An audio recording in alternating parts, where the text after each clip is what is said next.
हाँ जी hello students अज दे इस lecture च बहुत ही इंपॉर्टेंट क्वेश्चन करन जा रहे हैं लीनियर अलजबरा का the set of G of all nth root of unity form an abelian group of order n under multiplication of complex numbers where n is fixed positive integer।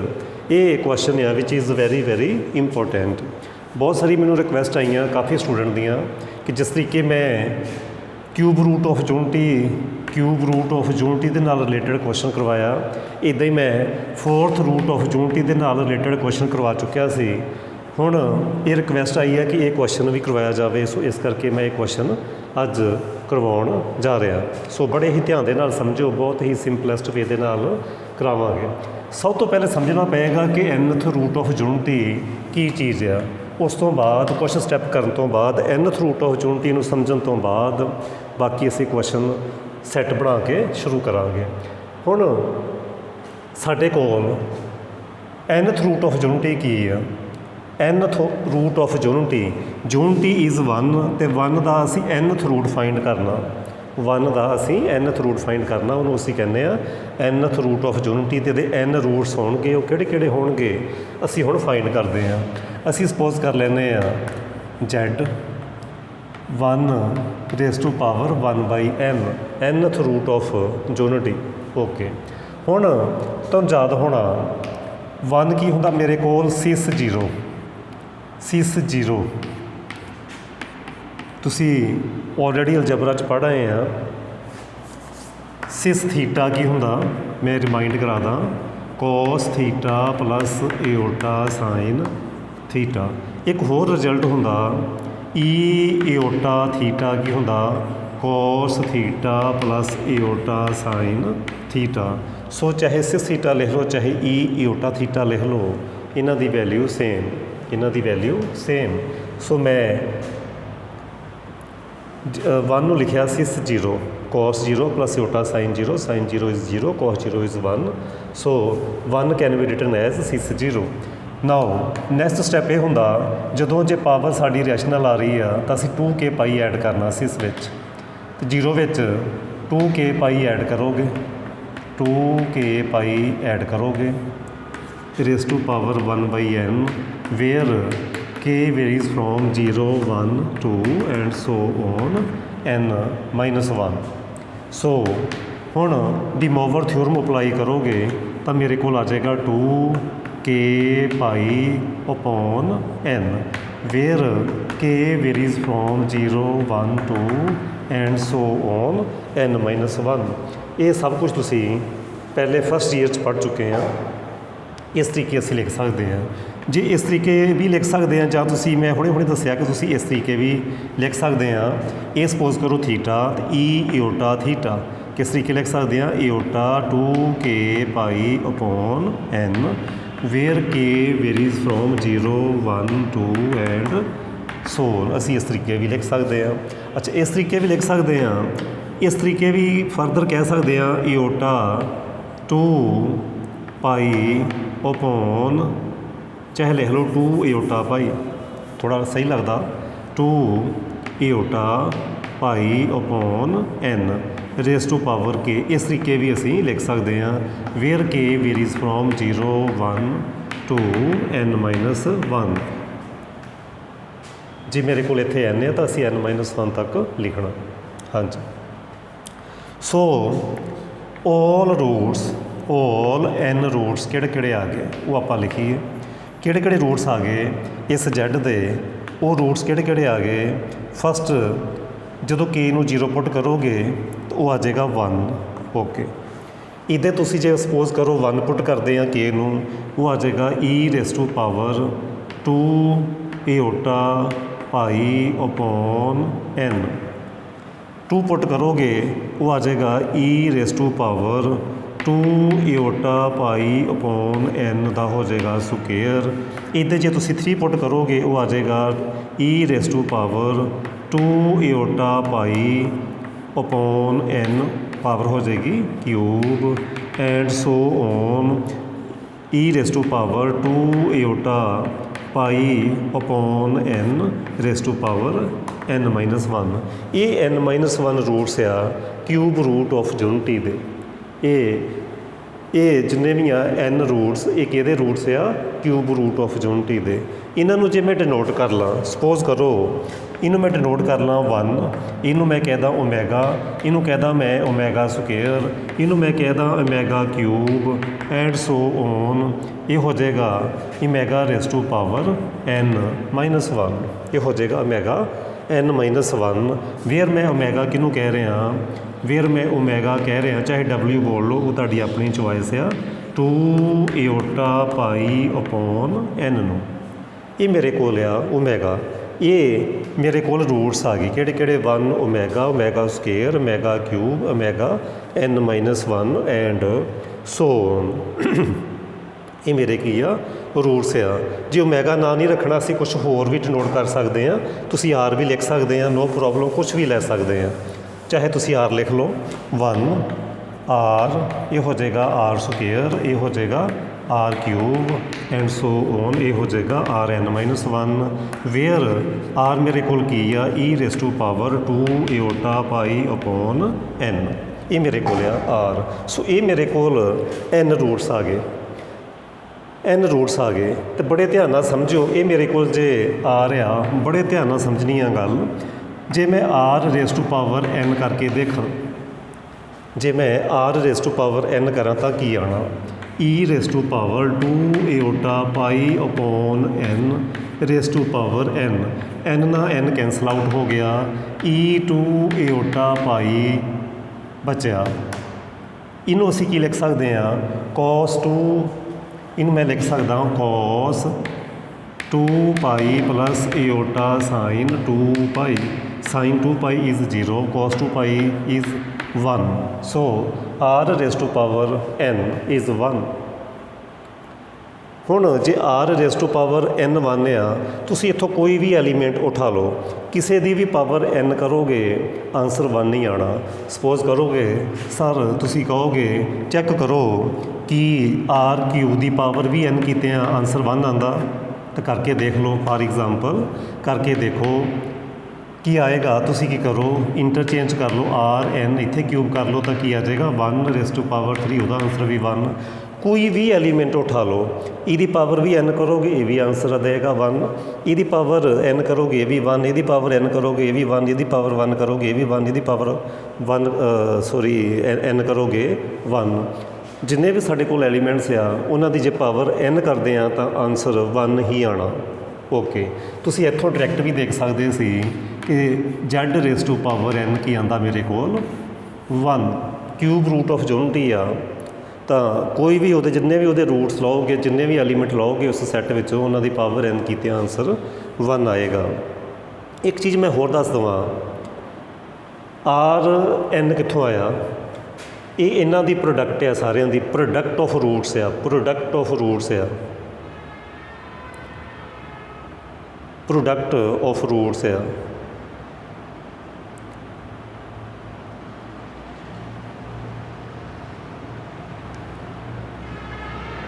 ਹਾਂਜੀ, ਇੱਕ ਚੀਜ਼ ਹੋਰ, ਜੇ ਤੁਸੀਂ ਇਹਨਾਂ ਦਾ ਸਮ ਕਰ ਲਓਗੇ ਨਾ ਉਹ 0 ਆਏਗਾ। ਜੇ ਸਮ ਕਰੋਗੇ ਉਹ 0 ਆਏਗਾ। ਕਰਕੇ ਦੇਖ ਸਕਦੇ ਹੋ ਤੁਸੀਂ, ਸਮ ਆ ਜਾਏਗਾ 0। ਪਰ ਉਹਦੀ ਜ਼ਰੂਰਤ ਨਹੀਂ ਪੈਣੀ, ਜਸਟ ਸਾਨੂੰ ਜ਼ਰੂਰਤ ਪੈਗੀ r raise to power n 1। ਹਾਂਜੀ, ਹੁਣ ਅਸੀਂ ਫਰਦਰ ਜਿਹੜਾ ਕੁਐਸਚਨ ਸ਼ੁਰੂ ਕਰਦੇ ਹਾਂ। ਇਹ ਸਾਰਾ ਕੁਝ ਲਿਖਣ ਤੋਂ ਬਾਅਦ ਮੈਂ ਇੱਕ ਸੈੱਟ ਬਣਾਉਣਾ, ਇੱਕ ਸੈੱਟ ਆਪਾਂ ਜਨਰੇਟ ਕਰਦੇ ਹਾਂ। ਹਾਂਜੀ, ਕਿਸ ਤਰੀਕੇ ਅਸੀਂ ਲਿਖ ਸਕਦੇ ਹਾਂ ਸੈੱਟ। ਸੋ ਮੈਂ ਇੱਕ ਸੈੱਟ G ਲਿਖਣਾ ਜਿਹਨੂੰ ਅਸੀਂ ਸ਼ੋਅ ਕਰਾਉਣਾ ਕਿ ਇਹ ਅਬਿਲੀਅਨ ਗਰੁੱਪ ਆ। ਮੈਂ ਇੱਕ ਸੈੱਟ G ਲਿਖੂੰਗਾ। ਨਾਓ ਮੈਂ ਇੱਕ ਸੈੱਟ G ਇਸ ਤਰੀਕੇ ਲਿਖ ਸਕਦਾ, Z such that Z raise to power n is equal to 1। ਦੇਖੋ ਇਸ ਸੈੱਟ 'ਚ ਉਹ ਕੰਪਲੈਕਸ ਨੰਬਰ ਆ, ਇਸ ਸੈੱਟ 'ਚ ਉਹ ਕੰਪਲੈਕਸ ਨੰਬਰ ਆ ਜਿਨ੍ਹਾਂ ਦੀ ਪਾਵਰ n ਕੀਤੇ ਆ ਆਨਸਰ 1 ਆਉਂਦਾ। ਸਟੇਟਮੈਂਟ 'ਚ ਅਸੀਂ ਕੀ ਕਿਹਾ ਸੀ, nth root of unity, nth root of unity 1 raise to power 1 upon n, Z n is equal to 1। तो चाहे ਆਪਾਂ ਇਹ ਦੇਖ ਲਿਆ ਜਿੰਨੇ ਵੀ ਐਲੀਮੈਂਟਸ ਸੀ ਜਿੰਨੇ ਵੀ ਰੂਟਸ ਸੀ ਉਸ ਜੈਡ ਦੇ ਕਿਸੇ ਦੀ ਪਾਵਰ ਤੁਸੀਂ n ਕਰੋਗੇ ਤਾਂ ਆਨਸਰ 1 ਹੀ ਆਉਂਦਾ। ਸੋ ਮੈਂ ਇਸ ਤਰੀਕੇ ਨਾਲ ਉਹ ਸੈੱਟ ਡਿਫਾਈਨ ਕਰ ਲਿਆ। ਹੁਣ ਫਸਟ ਪ੍ਰੋਪਰਟੀ ਹੈ ਜੀ closure property. First property closure property. ਇੱਕ ਚੀਜ਼ ਹੋਰ ਦੱਸ ਦੇਵਾਂ, ਜਿੰਨੇ ਵੀ ਰੂਟਸ ਆ, ਜਿੰਨੇ ਵੀ ਅਸੀਂ ਰੂਟਸ ਲਿਖੇ ਸੀਗੇ ਇਸ ਟਾਈਪ ਦੇ E2 ਇਓਟਾ ਪਾਈ ਓਵਰ n, ਪਹਿਲਾਂ ਪਾਵਰ 0 ਸੀ, ਫਿਰ ਪਾਵਰ 1 ਆ ਗਈ, ਫਿਰ ਪਾਵਰ 2, ਫਿਰ ਪਾਵਰ ਜਿੰਨੇ ਵੀ ਇਹ ਸਾਰੇ ਕੰਪਲੈਕਸ ਨੰਬਰ ਆ, ਇਹ ਸਾਰੇ ਕੰਪਲੈਕਸ ਨੰਬਰ ਆ। ਕੀ ਆਏ? ਕੰਪਲੈਕਸ ਨੰਬਰ ਆ। ਇਸ ਟਾਈਪ ਦੇ ਆਏ 2 pi over n plus iota sine 2 pi over n। Cube root of unity ਦੇ ਜਿੰਨੇ ਵੀ ਰੂਟਸ ਆ, n ਰੂਟਸ ਆ, ਉਹ ਸਾਰੇ ਕੀ ਆ? ਕੰਪਲੈਕਸ ਨੰਬਰ ਆ। ਤੇ ਉਸ ਕੰਪਲੈਕਸ ਨੰਬਰ ਨੂੰ ਮੈਂ z ਦੇ ਨਾਲ ਡਿਨੋਟ ਕਰ ਲਿਆ such that z n raise to power n is equal to 1। मैं दो एलिमेंट उठाना, let z1 comma z2 belongs to g। Suppose करो मैं दो एलिमेंट उठाए तो की होएगा, ਉਹਦੀ पावर n करोगे आंसर 1 आएगा, z2 ਦੀ पावर भी n करोगे आंसर 1 आएगा। क्योंकि उस सैट में nth क्यूब रूट यूनिटी में की होंदा, जिहड़ा भी एलीमेंट चुकोगे सैट चों उसकी पावर n कीतियां आंसर 1 ही आना। नाउ जे मैं चैक करा z1 इंटू z2 की बिलोंग करदा उस सैट च, तुसीं कहोगे करदा, क्यों करदा? उहदा एक रीज़न देंगे, क्योंकि z1 z2 the power n करके देखो, तुसीं पावर सैपरेट कर सकते हैं। ओके, फिर फर्दर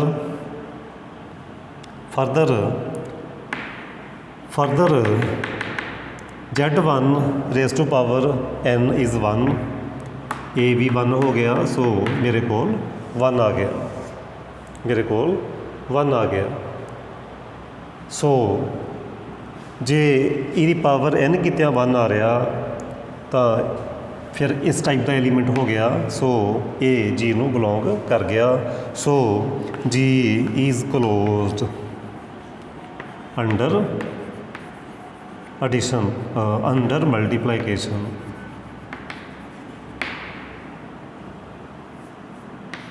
अंडर मल्टीप्लीकेशन। हुण असी करांगे सैकेंड प्रॉपर्टी, सैकेंड एक्सियम करांगे एसोसीएटिव लॉ। हुण करांगे असी एसोसीएटिव लॉ। एसोसीएटिव लॉ करिए second associative property. Associative property. Since associative law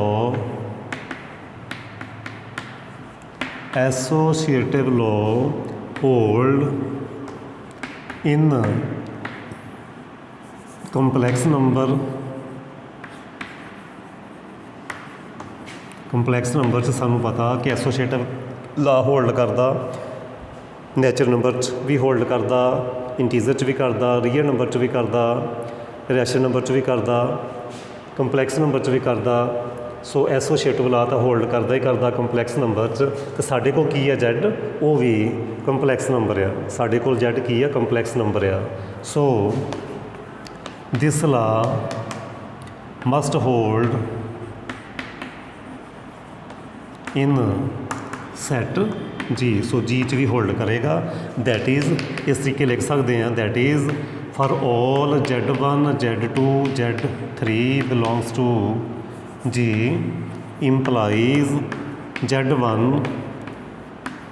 z2 z3 is equal to z1 z2 z3।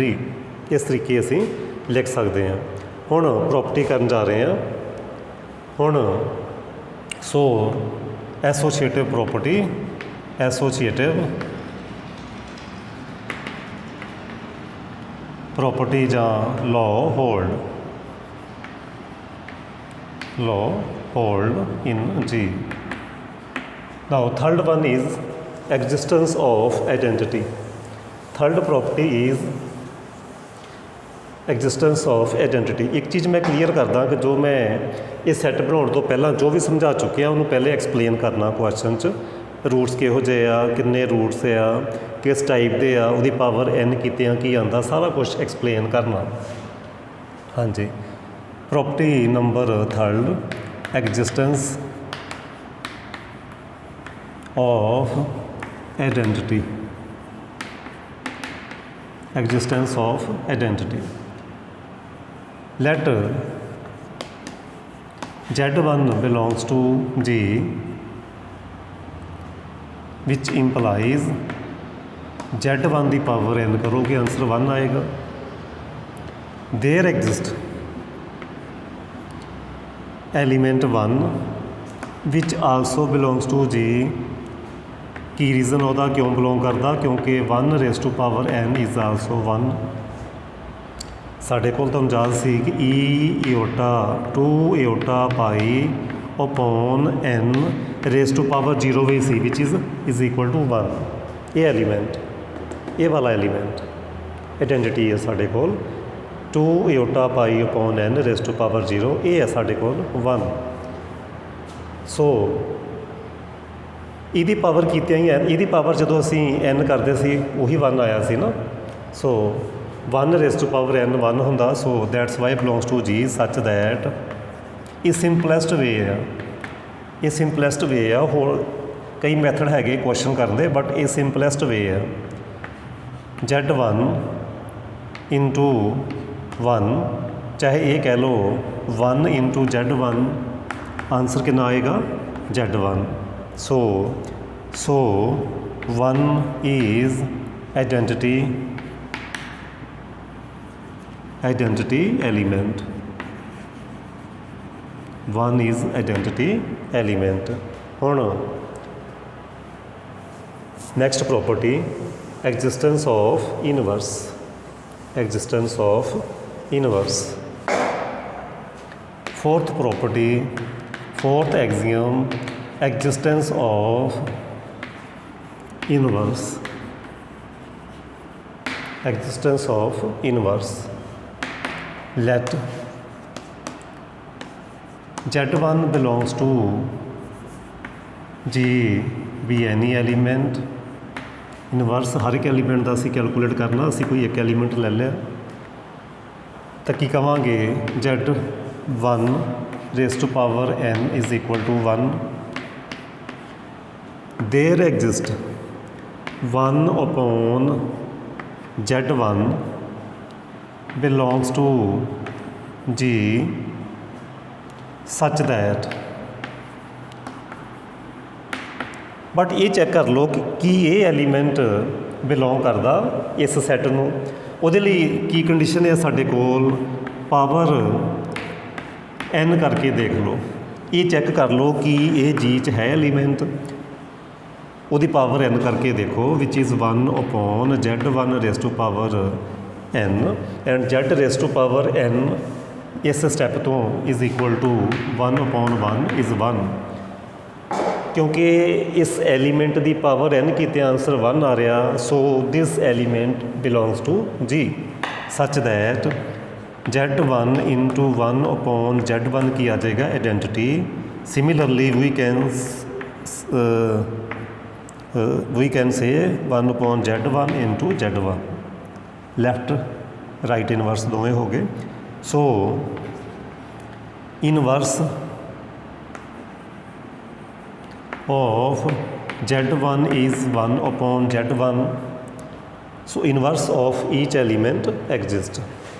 now abelian group show ਕਰਨਾ, ਉਹਦੇ ਲਈ commutative law 5th property ਵੀ ਕਰਾਂਗੇ। commutative law commutative law 5th property commutative law commutative law। we know commutative law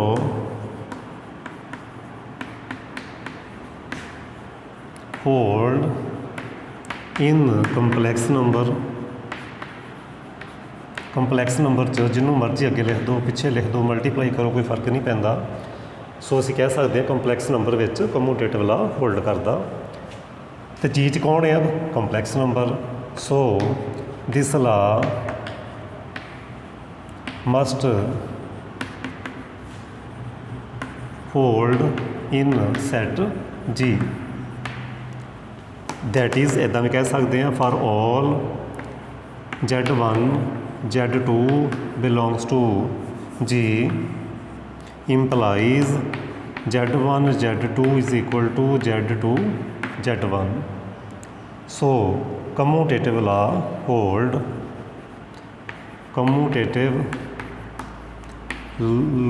hold implies G is a abelian group. G is an abelian group. So G is an abelian group. So ਇਹ ਸੀ ਇਹ question, ਬਹੁਤ important question ਆ। ਇੱਕ simplest ਵੇ ਆ ਇਸ ਤਰੀਕੇ ਦੇ ਨਾਲ ਕੁਐਸਚਨ ਕੀਤਾ ਜਾ ਸਕਦਾ। ਇਸ ਤਰੀਕੇ ਦੇ ਨਾਲ ਵੀ ਕੁਐਸਚਨ ਕੀਤਾ ਜਾ ਸਕਦਾ। ਮੈਂ ਫਿਰ ਇੱਕ ਵਾਰੀ ਰਿਪੀਟ ਕਰਦਾ ਐਲੀਮੈਂਟਸ ਕਿਹੜੇ ਕਿਹੜੇ ਆਏ ਸੀ Z ਦੇ। Z1 ਹੋ ਸਕਦਾ ਉਹ E2 ਇਓਟਾ ਪਾਈ ਓਵਰ N ਹੋ ਸਕਦਾ, O2 iota pi upon N square ਹੋ ਸਕਦਾ, and so on O2 iota pi upon N raise to power N-1। ਇਹ ਸਾਰੇ ਰੂਟਸ ਆ ਉਹਦੇ ਹਰ ਇੱਕ ਐਲੀਮੈਂਟ ਦੀ ਪਾਵਰ N ਕਰੋਗੇ ਨਾ, ਆਨਸਰ 1 ਹੀ ਆਉਣਾ। ਇਹਦੀ ਪਾਵਰ N ਕਰ ਲਓ, ਇਹਦੀ ਪਾਵਰ N ਕਰ ਲਓ, ਇਹਦੀ ਪਾਵਰ N ਕਰ ਲਓ, ਕਿਸੇ ਦੀ ਵੀ ਪਾਵਰ N ਕਰੋ, ਆਨਸਰ 1 ਆਏਗਾ। ਇਸ ਕਰਕੇ ਮੈਂ ਇਸ ਤਰੀਕੇ ਦੇ ਨਾਲ ਉਸ ਸੈੱਟ ਨੂੰ ਡਿਫਾਈਨ ਕਰ ਲਿਆ। ਉਹ ਐਲੀਮੈਂਟ, ਉਹ ਕੰਪਲੈਕਸ ਨੰਬਰ ਜਿਨ੍ਹਾਂ ਦੀ ਪਾਵਰ N ਕੀਤਿਆਂ ਆਨਸਰ 1 ਆ ਰਿਹਾ, ਉਹ ਸਾਰੇ ਇਸ ਸੈੱਟ ਦੇ ਅੰਦਰ ਆ। ਅਤੇ ਗੱਲ ਮੁੱਕ ਗਈ। ਜਲਦੀ ਇਸ ਚੀਜ਼ ਨੂੰ ਅਸੀਂ ਇਸ ਤਰੀਕੇ ਦੇ ਨਾਲ ਸਿੰਪਲੀਫਾਈ ਕਰ ਸਕਦੇ ਹਾਂ। ਇਸ ਤਰੀਕੇ ਵੀ ਕਰ ਸਕਦੇ ਸੀ, ਬਟ ਉਹ ਥੋੜ੍ਹਾ ਲੰਬਾ ਪ੍ਰੋਸੈਸ ਹੋ ਜਾਂਦਾ, ਜ਼ਿਆਦਾ ਕੁਛ ਲਿਖਣਾ ਪੈਂਦਾ ਹੈ। ਇਹ ਮੱਚ ਬੈਟਰ ਆ। ਉਮੀਦ ਕਰਦਾ ਕਿ ਤੁਹਾਨੂੰ ਸਮਝ ਆ ਗਈ ਹੋਏਗੀ। ਕਮੈਂਟ ਬਾਕਸ ਵਿੱਚ ਜ਼ਰੂਰ ਦੱਸਿਓ ਸਮਝ ਆਈ ਜਾਂ ਨਹੀਂ ਆਈ। ਕੋਈ ਵੀ ਡਾਊਟ ਹੋਵੇ ਤੁਸੀਂ ਮੇਰੇ ਇਸ WhatsApp ਨੰਬਰ 'ਤੇ ਮੈਸੇਜ ਕਰ ਸਕਦੇ ਆ, ਕਾਲ ਵੀ ਕਰ ਸਕਦੇ ਆ। ਇਹ ਕਾਫੀ ਕੁਐਰੀ ਆਈ ਸੀ, ਕਾਫੀ ਕੁਐਸਚਨ ਕਾਫੀ ਸਟੂਡੈਂਟ ਨੇ ਕੁਐਸਚਨ ਕੀਤਾ ਸੀ ਕਿ ਇਹ ਕੁਐਸਚਨ ਨਹੀਂ ਸੋਲਵ ਹੋਇਆ, ਇਸ ਕਰਕੇ ਮੈਂ ਇਹ ਕੁਐਸਚਨ ਕੀਤਾ। So thank you. ਵੀਡੀਓ ਨੂੰ ਲਾਈਕ ਕਰ ਦਿਓ, ਚੈਨਲ ਨੂੰ ਜੇ ਸਬਸਕ੍ਰਾਈਬ ਨਹੀਂ ਕੀਤਾ ਤਾਂ ਸਬਸਕ੍ਰਾਈਬ ਵੀ ਕਰ ਦਿਓ। Thank you.